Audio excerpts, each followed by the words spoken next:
تخيل معايا كده لحظة واحدة سهم جاي بسرعة البرق ناحية النبي صلى الله عليه وسلم، وراجل واحد بس هو اللي واقف بين الموت وبين رسول الله عليه الصلاة والسلام. مين بقى الراجل ده وازاي تحول في لحظة من تاجر ناجح في مكة لضرع بشري بيستقبل السهم كده بصدره ومش خايف؟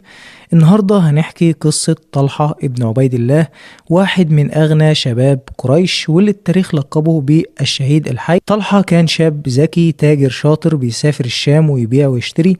في رحلة من رحلاته سمع راهب بيقول ظهر نبي في مكة اسمه أحمد.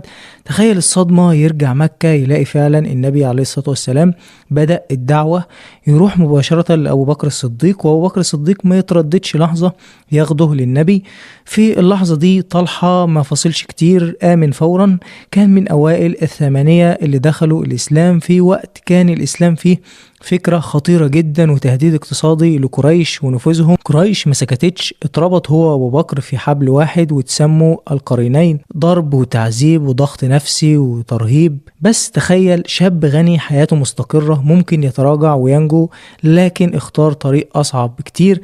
طب ليه بقى؟ لأنه ببساطة شاف الحقيقة. تعال بقى نروح بقى لغزوة أحد، المعركة اللي بتتقلب فجأة، المسلمين يتفاجئوا بهجوم مضاد، الصفوف بتتفكك، الرسول صلى الله عليه وسلم يتصاب.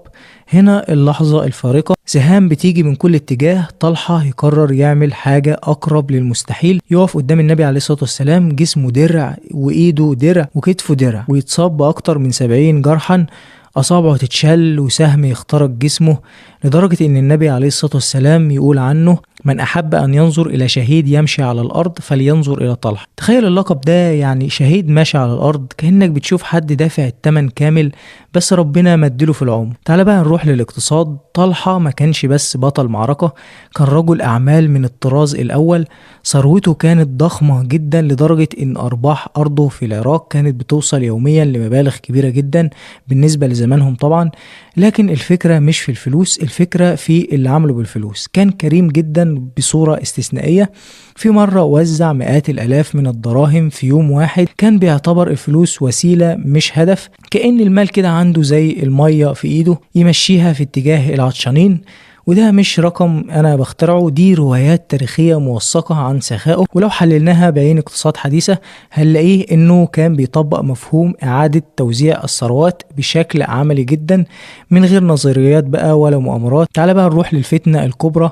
بعد مقتل عثمان بن عفان الأمة تدخل في اضطراب سياسي خطير. طلحة يخرج يطالب بالقصاص ويشارك في معركة الجمل. المشهد هنا معقد جدا، صحابة في مواجهة بعض، تاريخ تقيل، قرارات صعبة. في لحظة سهم يجي ويصيبه ويموت متأثرا بجراحه، والراجل اللي النبي عليه الصلاة والسلام سماه شهيد يمشي على الأرض يمشي فعلا للشهادة. لكن خلينا نسأل السؤال الأهم، إيه اللي يخلي إنسان يعيش حياته كلها بالحدة دي؟ في التجارة ناجح، في الحرب بطل، وفي العطاء بحر. الإجابة يمكن في كلمة واحدة وهي اليقين. طلحة ما كانش بيعيش نص حياة، كان دايما في أقصى نقطة من الاختيار، يا أبيض يا أسود، يا تضحية كاملة يا مفيش. قصته مش مجرد حكاية، يعني مش مجرد حكاية صحابي شجاع وخلاص، دي قصة إنسان فاهم إن القيمة الحقيقية مش في اللي تملكه، لكن في اللي مستعد تخسره علشان مبدأ. السؤال بقى اللي لازم نسأله لنفسنا ومحتاجك تجاوبنا عليه في التعليقات، ممكن يكون موجع شوية: لو سهم جاي ناحية أهم حاجة في حياتك هتجري ولا هتقف قدامه؟ سيب لي بقى رأيك في التعليقات، وفي النهاية ما تنساش إن أنت تتابعني. أنا أحمد يحيى، بقدم كل حاجة ليها علاقة بالذكاء الاصطناعي، والسلام عليكم.